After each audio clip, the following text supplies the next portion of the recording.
Assalamualaikum warahmatullahi wabarakatuh. Saya Muhammad Rozaimi bin Ghazali, seorang peternak daripada Bagan Datuk. Ni ternakan saya lah. Tinggal sikit je, yang lain dah keluar. So, ni daripada Rozaimi Farm lah, menggunakan produk Migoto. Tengok lembu sihat, kulit cantik lah. Kulit cantik dan gemuk. Di Rozaimi Farm, kami menggunakan produk Migoto.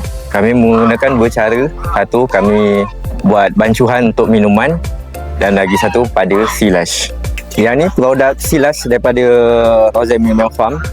Cara untuk buat dia, yang pertama kita perlukan produk Migoto, 2 tong gula merah, 1 baldi ataupun 1 guni garam.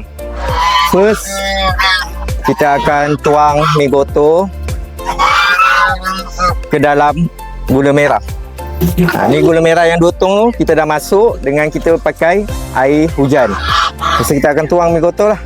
Migoto ni 1 paket untuk 1 tong drum 200 liter. Lepas tu kita akan pakai garam lebih kurang 1 baldi ataupun 1 guni. 1 guni 25 kg. Macam tu lah. Tuang penuh sebab dah penuh air.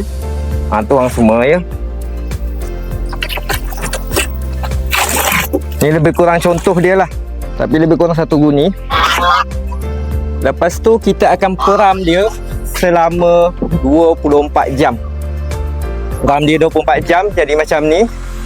So untuk kegunaan silas ataupun bogasi, silas untuk 1 tong drum kita just ambil 1 penutup. Just kita masukkan dekat silas macam ni. Katakan. Dan kita tutup rapat selama 24 jam. Kalau kita menggunakan produk Migoto, dia sudah masak, silasnya sudah masak selama 24 jam. Tetapi kalau kita menggunakan EM, dia akan 7 hari ataupun 12 hari rumput ni baru masak, baru jadi silas lah. Kegunaan silas ni untuk makanan ternakan lah. Contoh ni silas yang dah siap, kita akan bagi ternakan. Dia dengan menggunakan produk Migoto ni, silas ni ternakan lebih suka kerana pencernaan dia lebih selesa. Lebih selesa tanpa saya cari bekas, tanpa ada bakteria-bakteria yang tidak baik. Ni kita bagi contoh. Contoh kita bagi ternakan. So kita akan bagi ternakan lah kejap lagi. Ni lah produk daripada Migoto tadi. Daripada pemeraman silas, kita akan bagi ternakan lah. Ternakan lembu. Dia lebih suka makan lah.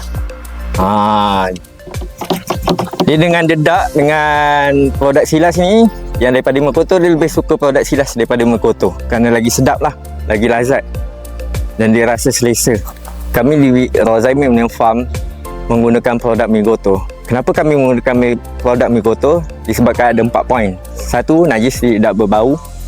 Ternakan lebih sihat, jarang dijangkiti penyakit. Kedua, kulit lebih kilat. Yang ketiga, haiwan menaikkan selera makan ternakan.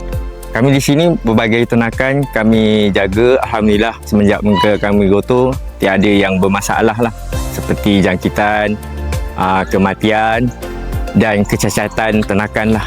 Saya syorkan kepada peternak lain, cubalah produk Migoto, banyak manfaatnya dan menjimatkan kos ternakan. Tiada kematian, tiada penyakit dan tiada bau najis.